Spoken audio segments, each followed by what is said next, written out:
আপনি আজকে আমার এই ভিডিওতে ক্লিক করেছেন মানে আপনি কিছু শিখতে চান। কিন্তু ওই জিনিসটাতে সুন্দর মতো সময় দিতে পারছেন না বা সময়কে কাজে লাগিয়ে ওই বিষয়টার পরিপূর্ণ শিখতে পারছেন না। পরিপূর্ণ শিখার আগে ওই বিষয় থেকে ছিটকে পড়েন, তাই তো? আমি আপনাদেরকে আজকে একটা কথা বলি, এই জিনিসটা যদি আপনি বজায় রাখতে পারেন তাহলে আপনার আর কোনো কিছু শিখার আগে ছেড়ে দেওয়ার মন মানসিকতা আসবে না।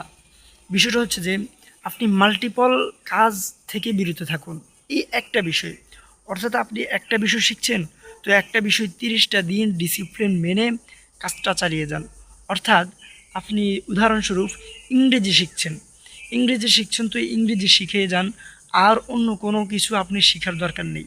ইংরেজি শেখার সময় দেখা গেছে আপনার সামনে একটা বিষয়ই চলে আসবে যে না, এই বিষয়টা আমার গুরুত্বপূর্ণ, এই বিষয়টা শিখতে হবে। আমি ইংরেজি এবং উদাহরণস্বরূপ ভিডিও এডিটিংটা আমি শিখি, ধরুন যে একসাথে শিখি, উভয়টা একসাথে শিখি। তাহলে দেখা গেছে আপনার ওই ভিডিও এডিটিংও হবে না, ইংরেজি শেখাও হবে না। আপনি কী করবেন, ইংরেজি শেখার বিষয়ে আপনি দৃঢ় প্রতিজ্ঞা নেবেন এবং প্রত্যেক দিন 1% করে হলেও আপনি ইংরেজি শেখাতে এগিয়ে যাবেন। অনেকে বলে যে মাল্টিপলের কাজ করেন তাহলে একটা না হলে আরেকটা হবে। এটা সম্পূর্ণ ভুল।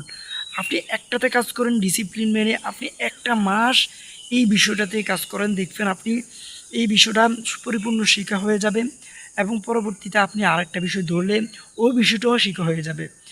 নচেৎ কিন্তু আপনার এই বিষয়টি শেখা হবে না, ওই বিষয়টিও শেখা হবে না। উভয়টা বিষয় থেকে আপনি বঞ্চিত হয়ে যাবেন, আপনার সময়টা নষ্ট হবে।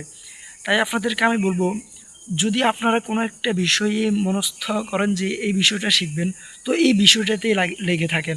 অন্য কোনো বিষয় আসলে ওসব বিষয় থেকে আপনি হালকা করে সরে আসুন। তাহলে আপনার এই বিষয়ে আপনি পরিপূর্ণ জ্ঞান হাসিল করতে পারবেন, সময় বাঁচবে, আপনার শেখাও হবে, সব কিছুতে আপনি উন্নতি করতে পারবেন। তো দিন দিন উন্নতির পথে আমরা ছোট ছোট কথা আপনাদেরকে দিয়ে মোটিভেশন দেওয়ার চেষ্টা করব, আর আপনাদের জীবনের উন্নতির জন্য আমরা কাজ করে যাব ইনশাল্লাহ। আপনারা অবশ্যই আমাদের পাশে থাকার চেষ্টা করবেন।